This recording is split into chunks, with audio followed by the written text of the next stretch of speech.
Pope Leo XIV is known as deliberate and soft-spoken, but the American Pope has become increasingly outspoken. War is back in vogue Against certain policies of the American president.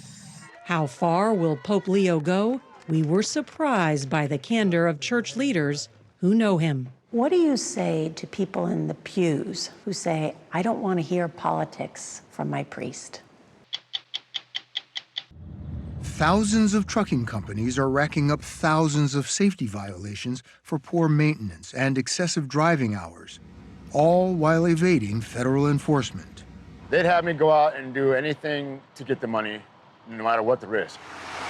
Tonight, the results of our 8-month investigation into a scheme that may be putting all of us at risk on the road.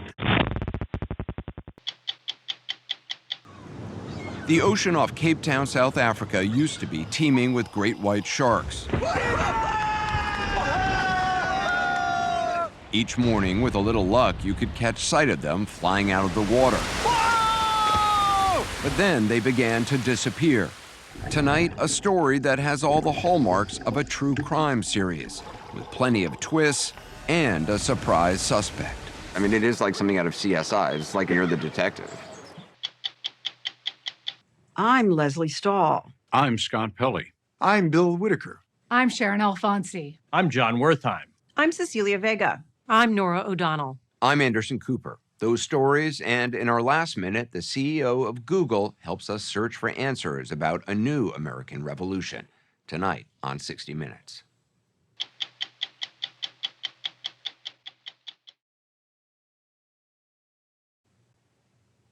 When President Donald Trump announced a ceasefire with Iran this past week, it came after a chorus of world leaders called for an end to the war.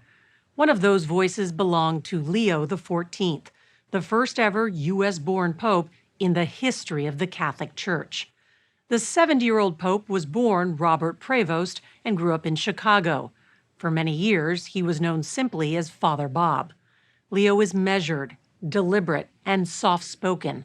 But the American Pope has become increasingly outspoken against certain policies of the American president. So we asked 3 influential American cardinals who know him well why Pope Leo's church has emerged as a voice of moral opposition to the war in Iran and the crackdown on immigration. La pace sia con tutti voi. Peace be with you. Those were the first words that Pope Leo uttered as the new leader of 1.4 billion Catholics worldwide. His selection was a surprise, celebrated by many of the 53 million that make Catholicism the largest Christian denomination in the United States. What do you think having an American pope has done for the Catholic Church here in the U.S.? I think it's put Chicago on the map. Finally. But we're proud. We're proud that we produced a pope. Chicago can say that.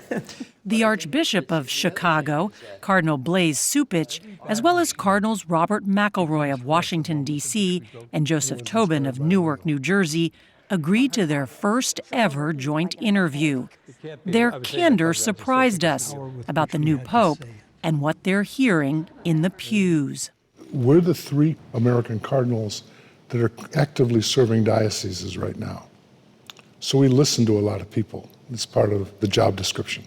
And I think we're aware of the anxieties of people about the threats to peace at all different levels.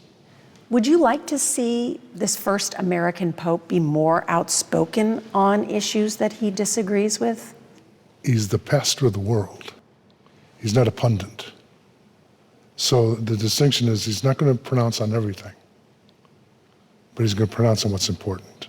War is back in vogue. He started in January with a speech criticizing U.S. military action in Venezuela. After that, the Vatican's ambassador in the U.S. was called to the Pentagon for a meeting, which 2 church officials described to 60 Minutes as unpleasant and contentious. Both the Pentagon and the Vatican have said since in multiple statements that it was routine and provided an opportunity for an exchange of ideas. There he is. In March, we traveled to Italy and managed to ask Pope Leo a question about the war in Iran. Holy Father, can I ask you what your hopes are for the Middle East? I'm praying for peace. I hope that ceasefire would be the most effective way to work together, to find peace for all parties, to respect all parties, and to come to a solution, which is too many years in creating problems for everyone. So Thank you. work for peace. Since our visit, the Pope's tone has sharpened. This past week, he issued a rare condemnation of President Trump's threat to destroy Iranian civilization. The Pope called it, quote, truly unacceptable. He also took the unusual step of issuing a call to action. Contact the authorities, political leaders, congressmen, to ask them, tell them to work for peace and to reject war always. The Holy Father usually avoids calling out President Trump by name or any member of his administration. But in a Palm Sunday homily, he appeared to reference the religious language Defense Secretary Pete Hegseth, who is Christian but not Catholic, often uses to frame the war. Blessed be the Lord, my rock, who trains my hands for war and my fingers for battle. Pope Leo warned that Jesus, quote, does not listen to the prayers of those who wage war. Is this a just war? No. Under Catholic teaching, this is not a just war. Catholic faith teaches us there are certain prerequisites for a just war. You can't go for a variety of different aims. You have to have a focused aim, which is to restore justice and restore peace. That's it. Iran has been the chief exporter of terror. Is there no scenario in which preventing that can be a just war? It's an abominable regime, and it should be removed. But this is a war of choice that we went to, and I think it's embedded in a wider moment in the United States that's worrying, which is this. We're seeing before us the possibility of war after war after war.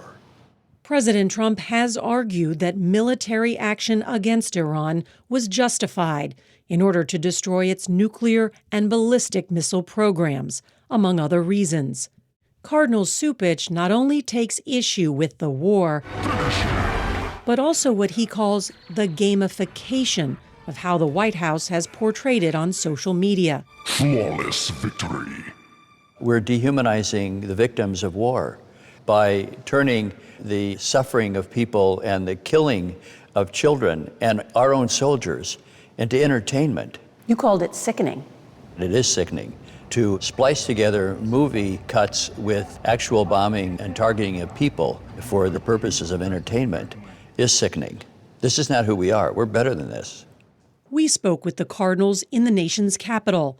It was a wide-ranging conversation in which they told us Pope Leo inspired them to weigh in on political issues, including the administration's mass deportation efforts. This past January, Cardinal Tobin called Immigration and Customs Enforcement, or ICE, a lawless organization. Cardinal, those are strong words to call ICE a lawless organization. Yeah. Why did you do that? I didn't say that they were people without law, but when people act in this way, when they have to hide their identities to terrify people, when they can actually violate other guarantees of our Constitution and Bill of Rights, well, I think somebody's got to call that out, and I'm not the only one. Cardinal McElroy, we are speaking in a church here in Washington, D.C. that serves a largely immigrant population. The pastor asked us not to share or publicize this parish name or location. What's he worried about? He's worried for his people. They live under fear, and thus our mass count at the Spanish masses in our archdiocese went down 30% from the year before. 30%, that's a lot. And it's all fear. Before he became Archbishop of Washington, Cardinal Robert McElroy served as the Bishop of San Diego, one of the busiest stretches of the southern border for illegal crossings.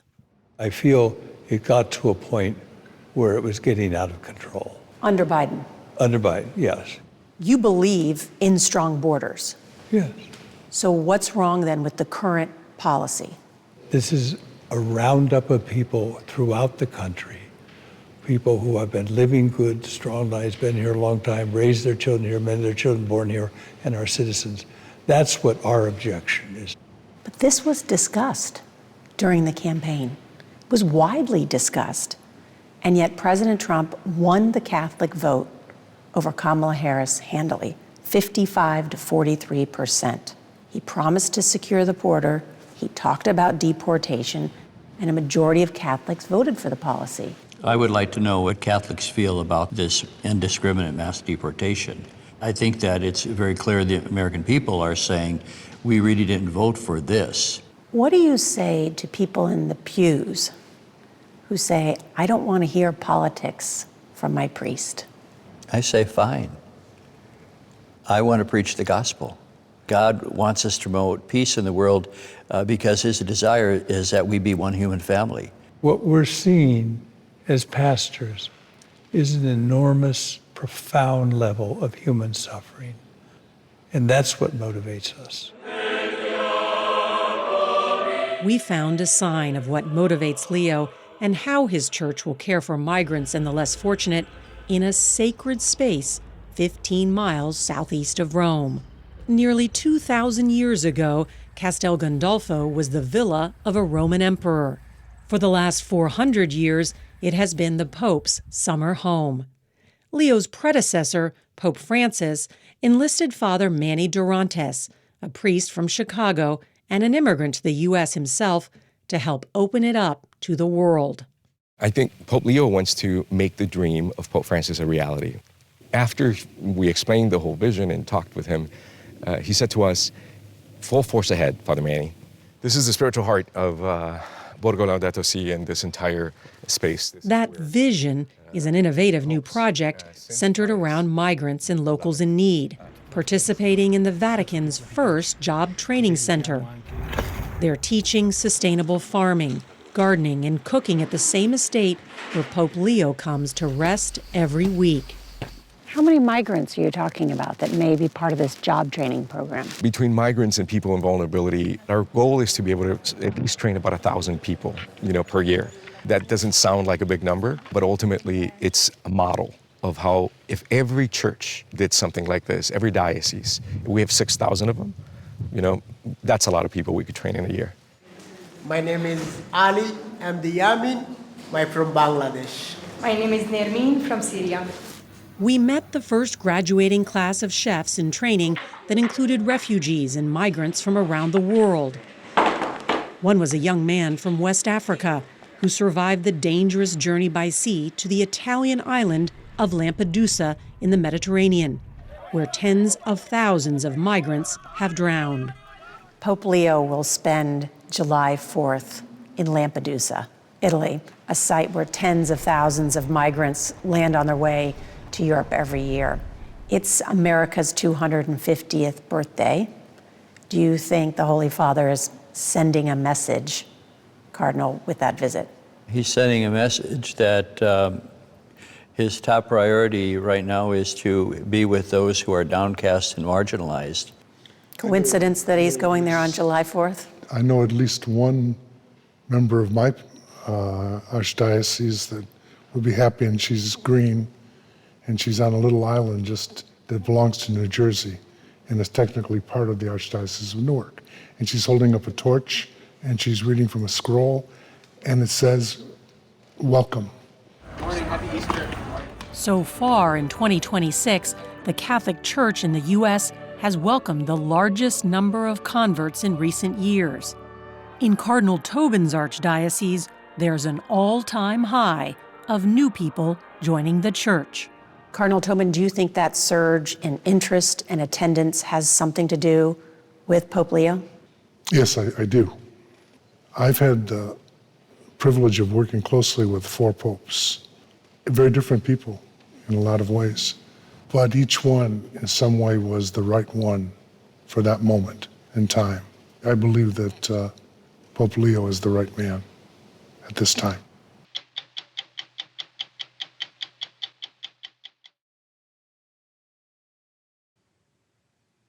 Tonight, the results of an 8-month investigation into a dangerous scheme many Americans have never heard of, a scheme that may be putting all of us at risk on the road. Our investigation took us to truck stops in Florida and sources in Europe to examine what are called chameleon carriers, commercial trucking fleets often foreign-owned and operated that shed one identity for another after racking up flagrant safety violations and flouting federal regulations. Our reporting focused on Super Ego Holding, a network of commercial trucking and leasing companies based in Serbia and the U.S. It's currently under federal investigation and named in a class action lawsuit. Regulators and former employees call it one of the most notorious chameleon schemes, a ticking time bomb on our nation's roadways. Chameleon carriers are basically a network of companies, and they constantly reincarnate. And the idea is we are revenue focused. We are going to start this trucking company. We are going to run it into the ground to make as much money as we possibly can. Rob Carpenter has been a trucker for 25 years. He now is a trucking safety consultant and has been tracking chameleon companies which have surged since the pandemic. Chameleon carriers, as their name suggests, are commercial trucking operations that skirt federal regulations and escape bad safety records by changing company names to evade detection. And when you move on to the next, you're really doing that to try to abandon the history that you've created with that other trucking company because you've run so poorly in the past year, right? So then you just adopt a new identity and you move on to a new carrier. Just dissolve that company Just and completely slap dissolve a new it. name on the truck and move That's on. right. You can see how easy it is in this undercover video shot by another trucker. Same drivers, same trucks, same bad records. In this case, hundreds of violations erased with the switch of a carrier name and Department of Transportation number, the federal ID used to track a carrier's safety history. You've got no violations, you've got no crashes. Things that people are going to look at and scrutinize on whether they're going to let you haul their freight or not don't exist. You're just a clean carrier to them. Networks, often owned and operated from Eastern Europe, India, and Central Asia, set up chameleon carriers in the U.S. with different names and owners, who then register with the Department of Transportation, secure minimal insurance. And within 21 days, you have a trucking company. That's all it takes. That's all it takes. There's no requirement to own a trucking company that you be an American. You can start it from anywhere in the world. $1,000, pay online, say you are who you say you are, and you've got a trucking company. Do you have any idea how many of them there are? You got 700,000 trucking companies. Let's just say the general estimate is 10 to 20% are operating somewhere in that spectrum of chameleon carrier. Thousands of trucking companies. That's mind-blowing. Yeah. Thousands of trucking companies racking up thousands of safety violations, poor maintenance, excessive driving hours, drug and alcohol use, all while evading federal enforcement.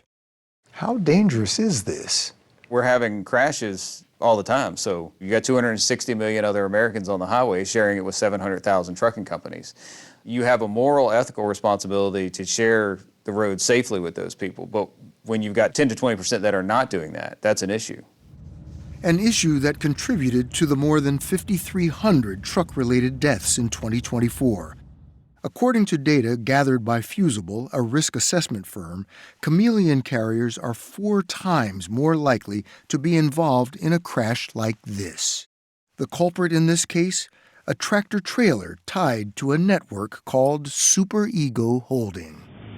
Its driver was going 72 miles an hour when it plowed into this school bus, critically injuring 2 children. According to DOT data, chameleon carriers connected to Super Ego have logged almost 15,000 safety violations and 500 accidents in the last 2 years. Today, there are only 350 investigators at the Federal Motor Carrier Safety Administration, or FMCSA, overseeing all 700,000 trucking companies on our roads. Those numbers just seem out of whack. We are actively trying to find ways that we can do investigations more efficiently, more effectively. Derek Bars took over as administrator of FMCSA in October. This past year, regulators cracked down on foreign commercial truck drivers and fraudulent commercial driving schools and have vowed to take on chameleon carriers. Do you have the personnel and the resources you need?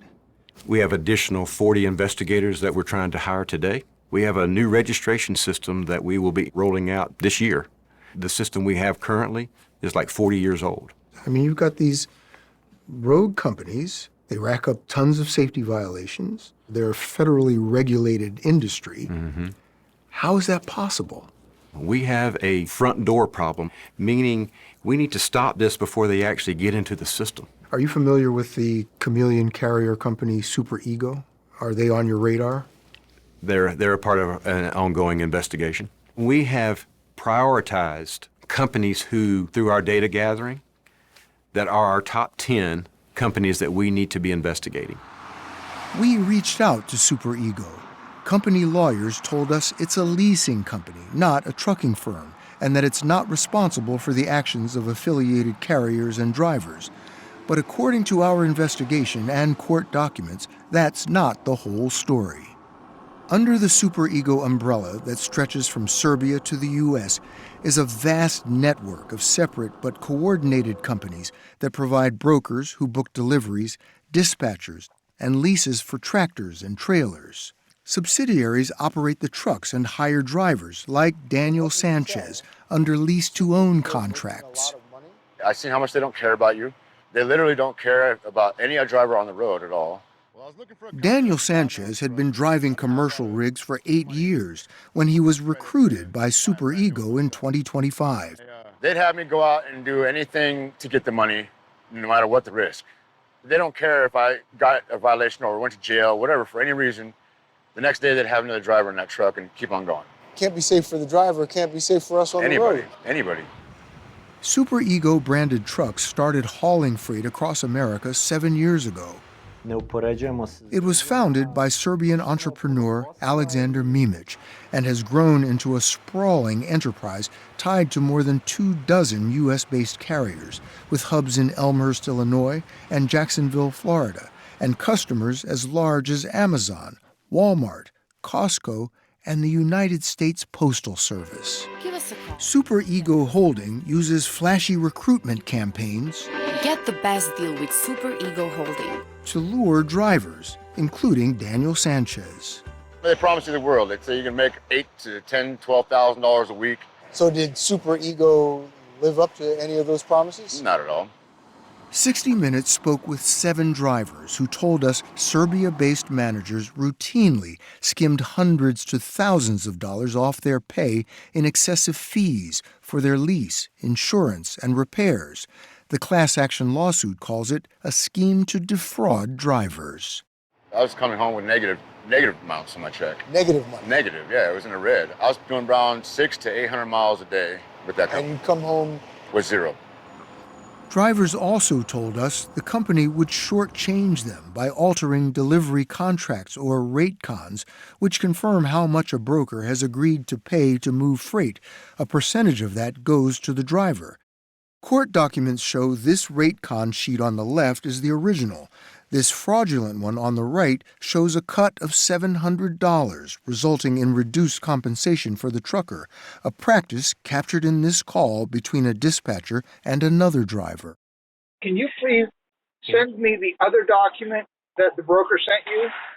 Yeah, I can send you, but why? He told me that he was sending out the rate con for $1,500. And then 5 minutes later, you call me and tell me I'm getting $300. Do you see what it looks like from my point of view? And remember that shell game of erasing carrier names and DOT numbers to hide violations? Sanchez says he was told to do that too. How would you physically change the number and the name? They'd email you or send you some kind of documentation with a picture of the new name and DOT number. They'd have me print it out, buy some duct tape, come out, put it on the truck. With duct tape? Duct tape, yeah. Change the name and the number? Yeah, because we had a new truck at that point. Drivers also told us they were being pressured to drive more hours with less sleep. After they'd already logged 11 hours behind the wheel, the legal limit, managers back in Serbia would illegally reset federally mandated time clocks, as seen in this animation, to give drivers a fresh set of hours, as heard in this call. Delivering 2 p.m. in 24 hours. Yeah. Yeah. That's going to be awful difficult. Yeah, I know, but we can fix your clock. By the push of a button, I guess, somehow, somewhere, they have control of the app where they can just reset your time and just make it go away. You've driven 11 hours, you're required to have the downtime, and they change the device to make it seem as though you have not finished your 11 hours? Yeah. There's been a time where I was driving for 18 hours. And I told them, I said, I'm done. I'm going to sleep and parking. The text message said, they don't care about that. They're not paying for you to do anything but use the restroom and drive. We met this whistleblower, a former employee of a superego-affiliated company based in Serbia, in an undisclosed European city, and altered his appearance for his protection. They are only asking about making money from the driver, and they don't take care about safety standards. He confirmed company dispatchers and managers were told to overwork and extort American drivers like Sanchez at every turn. They train you to do this? Yeah, they explain me that it's a normal thing to do. What have drivers been most upset about? They don't have money to pay bills, they don't have money to eat, they don't have money to pay rent. The dispatchers, do they have any concern for the drivers, any compassion? They don't have emotions, the job. It's just a job. You squeeze as much money out of this driver as you can. Yeah, it's better to our owner make money than them. He told us taking money from drivers became a competition. Lists like this were posted inside his Belgrade office. The more they took, the bigger their bonuses. During this pay period, the top dispatcher cut nearly $24,000, or 32% from drivers' pay. Any idea how much of the company's profit is earned that way? Some week 1 million, some week 2 million. Per week? Yes. This is a Super Ego truck right here.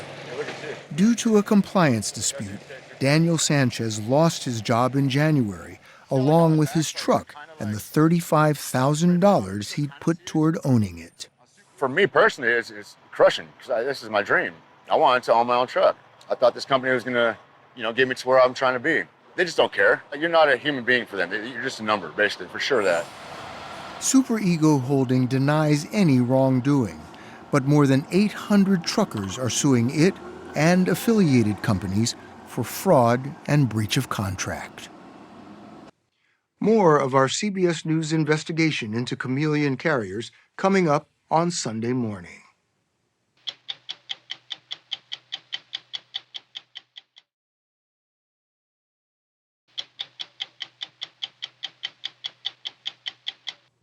The coastal waters around Cape Town, South Africa have long teemed with great white sharks. But about 10 years ago, carcasses of these feared predators began washing up on beaches with their livers missing. Now it's hard to find any great whites. Tonight, a story that has all the hallmarks of a whodunit, one that's fueled a bitter feud among scientists and conservationists who can't agree on who or what is the real culprit. They do agree on one thing: the great white sharks that once cruised these waters are gone. For as long as anyone can remember, the ocean off Cape Town was the best place in the world to see great whites. There were plenty of smaller sharks for them to hunt, and tens of thousands of seals, which live on a small stretch of rock nearby called Seal Island. Early each morning, with a little luck, you could catch sight of these majestic predators flying out of the water. Until a little more than a decade ago, Chris Fallows, a photographer and naturalist, used to see 250 to 300 different great white sharks a year. The images he took back then are amongst the most breathtaking of the natural world. It's a sight you never forget, I still kind of get that tingly feeling to see the most spectacular shark on Earth now flying out the water. It was truly incredible to see.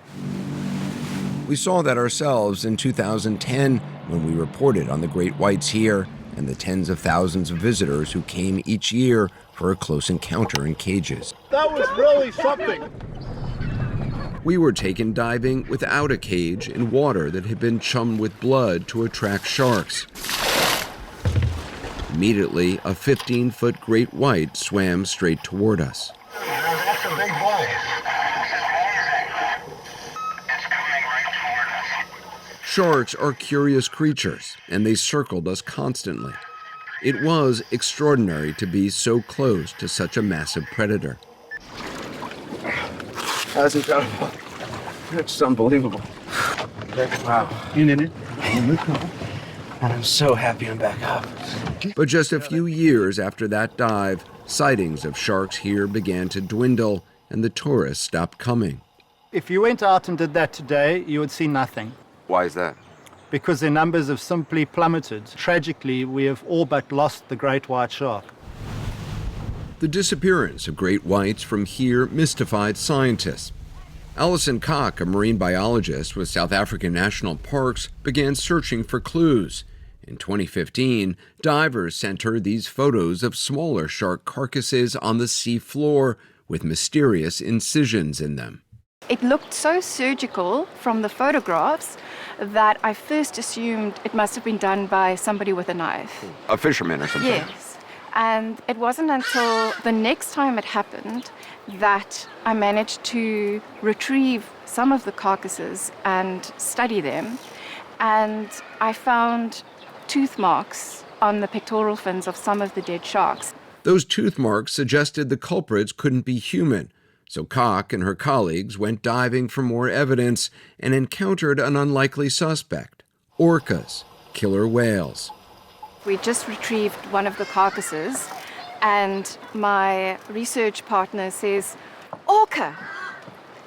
And here comes 2 orcas under the boat in our study area. It was light bulb. They were feeding right in that area where we just found the carcass. Now what we have is that orcas are a real possibility for being the culprit for these carcasses. 2 years later, great whites began washing ashore with their livers missing.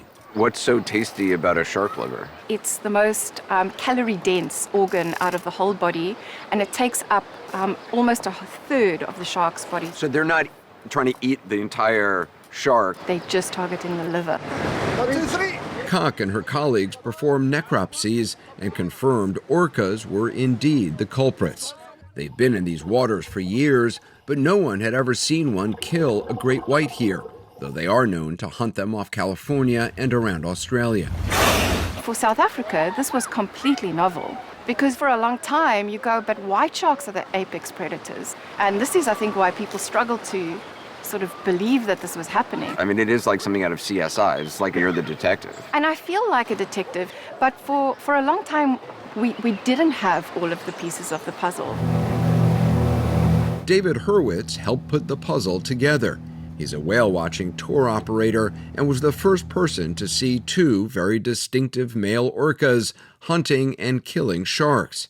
He named them Port and Starboard. What was distinctive about them is that both of their dorsal fins were collapsed, which is very unusual. Like collapsed over like that? The one that collapsed to the left, the other one to the right.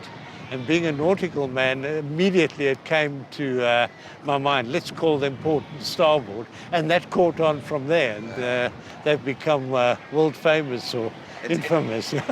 Infamous because unlike most orcas, which hunt in groups called pods, Port and Starboard were hunting sharks for their livers as a pair.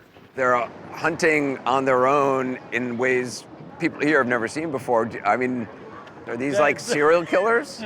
They are definitely not serial They're eating killers. the livers of, it's like Hannibal Lecter with eating liver with fava beans. I am so infatuated by Port and Starboard. You'll never get me to say a bad word against them. Scientists now believe Port and Starboard might even be teaching other orcas how to hunt down sharks.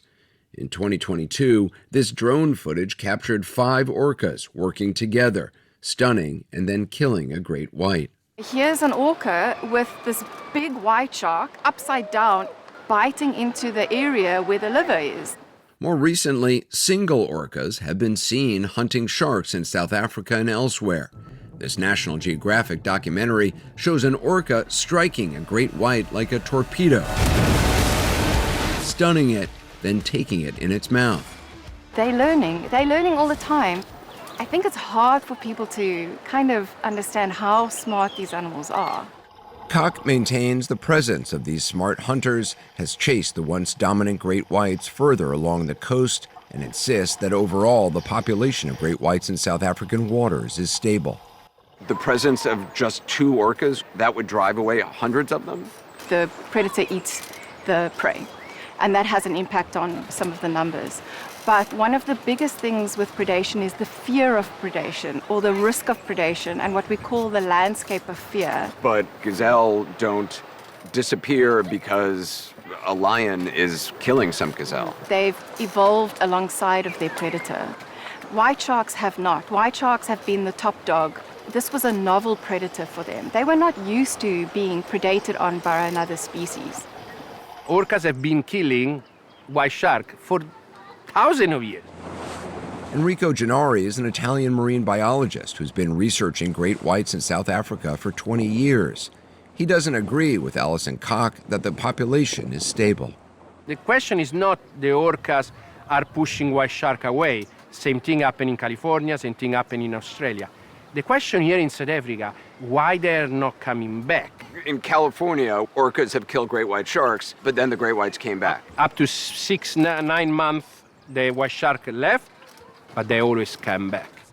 Gennari and photographer Chris Fallows both agree the numbers of great whites plummeted a few years before port and starboard began their killing spree. By the time the great white sharks had completely disappeared from Seal Island, we had never once seen port and starboard at Seal Island. You don't buy this argument that it's these 2 orcas that have made all the great whites here disappear? I don't buy it one bit. How can you blame somebody that wasn't even on the crime scene? Fallows and Gennari argue humans are ultimately to blame. They've been documenting the impact of commercial fishing boats on smaller shark species that are a staple of the great white's diet. The boats lay miles of long lines with thousands of hooks attached on the ocean floor. The sharks they catch are exported to Australia, used for cheap fish and chips. Shark longlining is undoubtedly robbing the great white sharks of food. It's the primary prey source for the great whites when they're not feeding on seals. When you remove the prey, you have a significant impact on the predator. An even bigger impact on great whites, Fallows and Gennari say, are shark nets and baited hooks attached to buoys, which the South African authorities have used to protect swimmers along the coast since the 1950s. Nets and hooks kill more than 20 great whites a year, along with whatever else gets caught by them. The devices are designed to kill and lower the population number.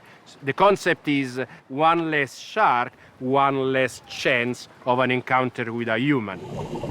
Gennari would like to see South Africa embrace a variety of alternatives to protect swimmers, like underwater magnetic fields, which interfere with the scents sharks use for hunting,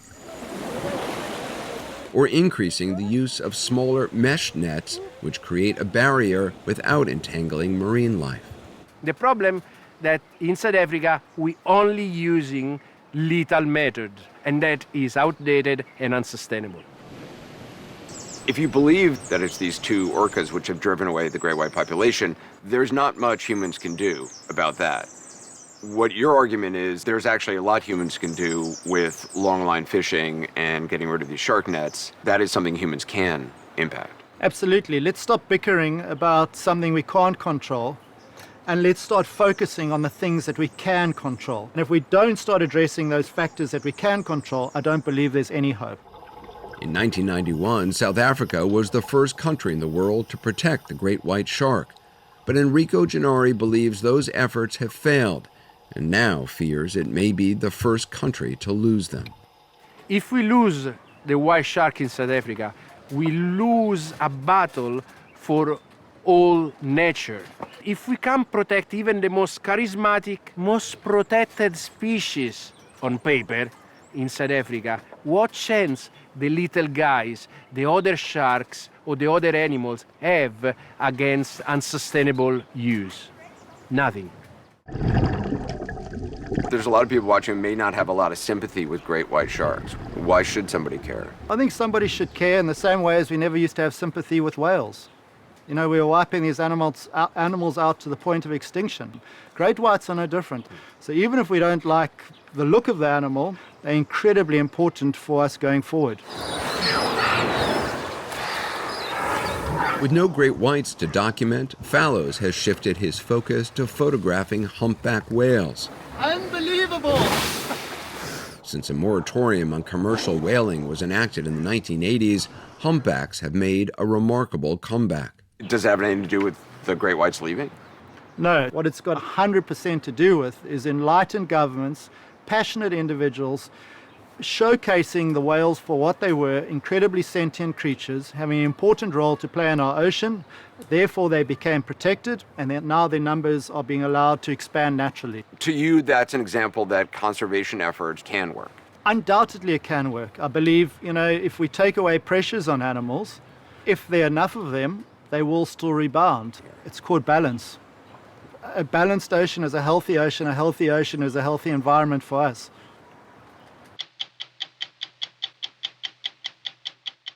Explore wildlife photographer Chris Fallows' archive. I was very lucky to be in the right position at the right time. At 60minutesovertime.com.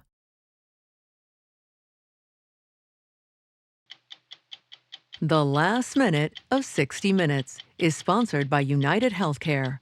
Coverage you can count on for your whole life ahead.